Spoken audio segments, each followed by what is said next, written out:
Sebelumnya, Assalamualaikum warahmatullahi wabarakatuh. Perkenalkan, nama saya Ariska Septiani Susanti, NPM 1910303075 dari Pendidikan IPA kelas 1 Angkatan 2019.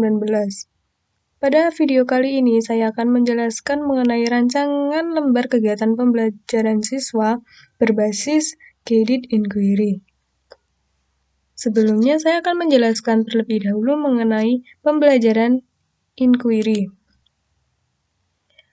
Model pembelajaran inquiry menurut C. Bruce dan M. Boyle mengatakan bahwa model pembelajaran inquiry yang dikembangkan oleh R. Sackman merupakan model yang dirancang untuk mengajar peserta didik terlibat dalam penalaran kausal dan menjadi lebih fasih dan tepat dalam mengajukan pertanyaan, membangun konsep dan hipotesis, serta mengujinya.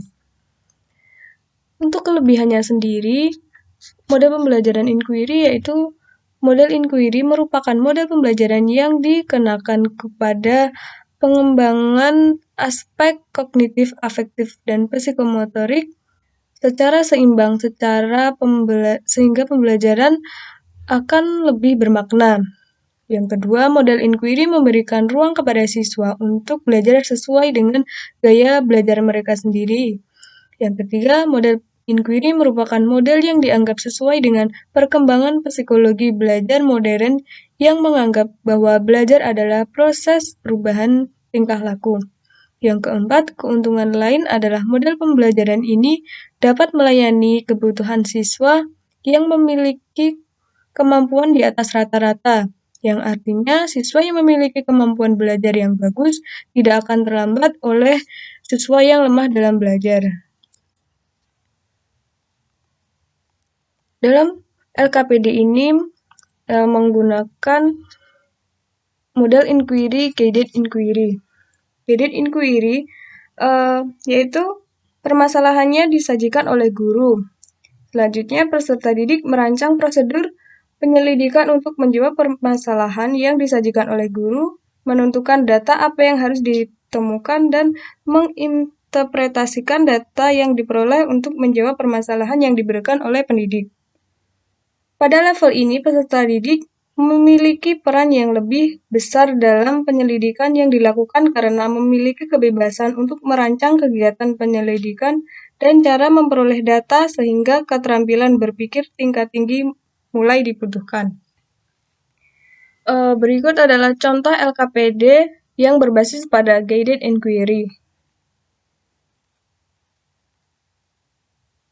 Materi pokok dalam LKPD ini yaitu getaran, gelombang, dan bunyi. Untuk judul LKPD ini sendiri yaitu mengidentifikasi periode dan frekuensi dalam getaran bandul.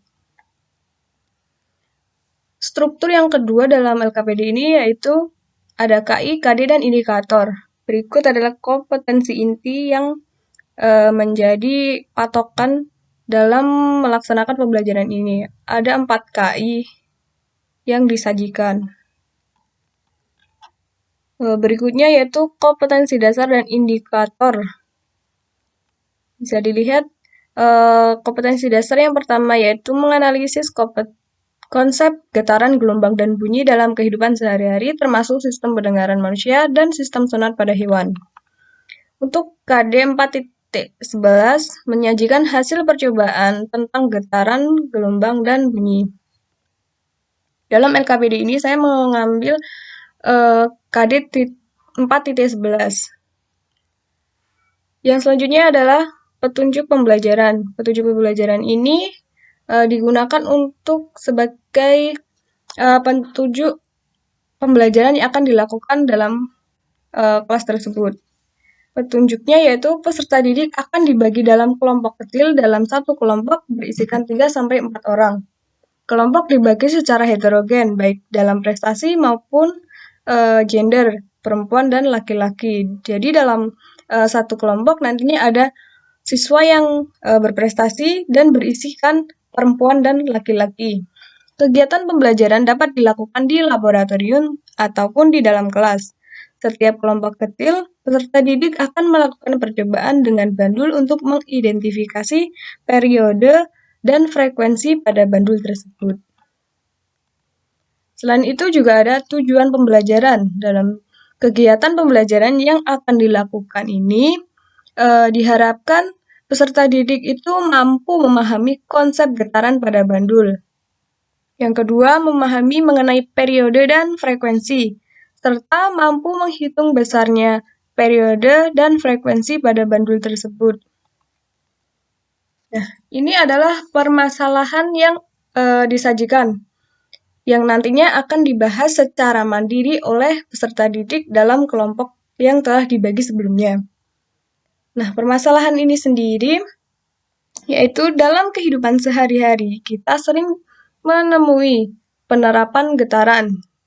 Nah, di sini disajikan pengertian getaran. Nah, getaran itu merupakan suatu gerak bolak-balik yang terjadi secara teratur di sekitar titik setimbangnya. Titik setimbang sendiri adalah suatu titik atau posisi benda tersebut jika sedang dalam keadaan diam. Permasalahan ini yang disajikan ini merupakan kayak pemancing untuk para peserta didik untuk memecahkan masalah tersebut secara mandiri. Jadi dalam kata lain ini adalah patokan belajar mereka dalam pertemuan yang dilakukan dalam pembelajaran yang dilakukan. Jadi nantinya siswa akan memecahkan permasalahan ini dengan patokan yang telah diberikan ini. Nah, di sini karena menggunakan guided inquiry, jadinya peserta didik diminta untuk merancang secara mandiri percobaan sederhana mengenai getaran dan dengan bandul yang sederhana gitu. Jadi nanti alat, bahan, terus langkah percobaan, hasil data, dan pembahasan serta kesimpulannya diharapkan peserta didik itu mampu merancangnya sendiri. Dan peran guru dalam pembelajaran ini adalah sebagai pengawas atau sebagai fasilitator.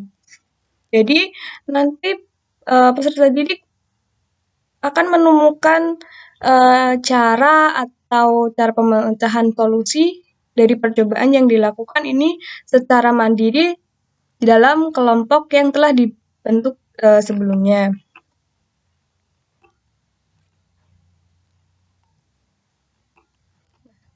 Di sini juga ada evaluasi.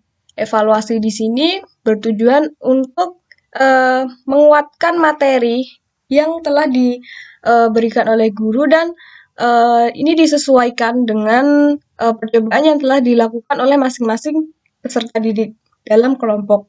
Jadi evaluasi ini juga dapat digunakan sebagai untuk pendidik mengetahui seberapa paham peserta didik tentang materi yang telah diberikan. Dan evaluasi ini juga digunakan untuk pengambilan nilai dalam pembelajaran yang telah dilakukan. Mungkin sekian yang dapat saya sampaikan. Bila ada kekurangan, saya mohon maaf. Wassalamualaikum warahmatullahi wabarakatuh.